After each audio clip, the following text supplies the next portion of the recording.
बताएं आपने उसके अगर कोई सरकार की इन पलकों को दूर से देखता तो ये जुड़ी हुई नजर आती है, अगर करीब से देखता तो खुली हुई नजर आती है।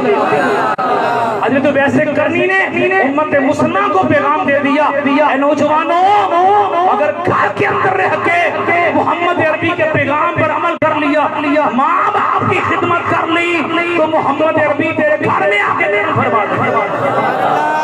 इतना बड़ा मकाम ये माँ बाप का मकाम दिया। उसके बाद इनका नाम अपना, फिर उसके बाद बेटों का जिक्र है, इसमें बेटियां भी शामिल है, इनकी मोहब्बत भी बड़ी है। हुजूर ने इनसे दूर नहीं रखा बल्कि इरशाद फरमाया जो बच्चे होते हैं ना, बच्चे ये जन्नत के फूल होते हैं। सबके बच्चों के बारे में फरमाया ये जन्नत के फूल होते हैं। और सरकार बच्चों को सूंगा भी करते थे, सरकार चूमा भी करते थे। अकरा बिन हाबिस अल्लाह